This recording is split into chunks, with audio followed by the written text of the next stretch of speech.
With regard to food security, the biggest issue that there is really is one of nutrition. People get a meal, but it's not a balanced meal, and there's a problem with nutrition.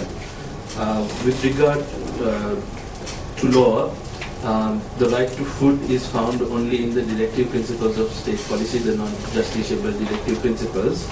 But there are a host of acts regulating particularly rice paddy cultivation and the agriculture sector, the Paddy Marketing Board Act and the Agrarian Development Law, just to name a few.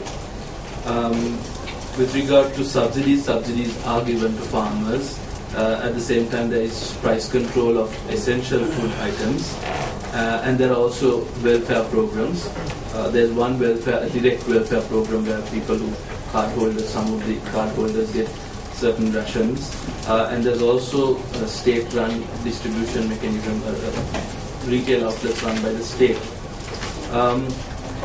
With regard to food security, some of the issues that have come up in the recent past are an increasing reliance on exports, the huge problems with the supply chain and storage, and there's now a big problem with hoarding, where the middlemen, really the wholesalers are creating an artificial price control by hoarding.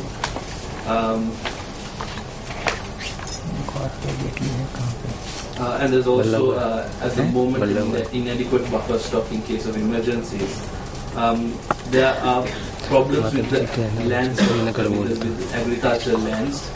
One is that lands are being filled up for commercial purposes, and the amount of land is decreasing.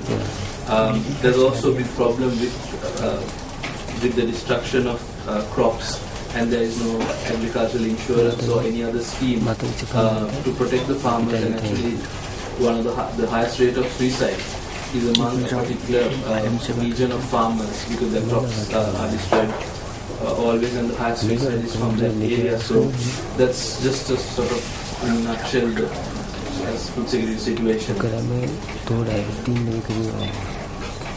What about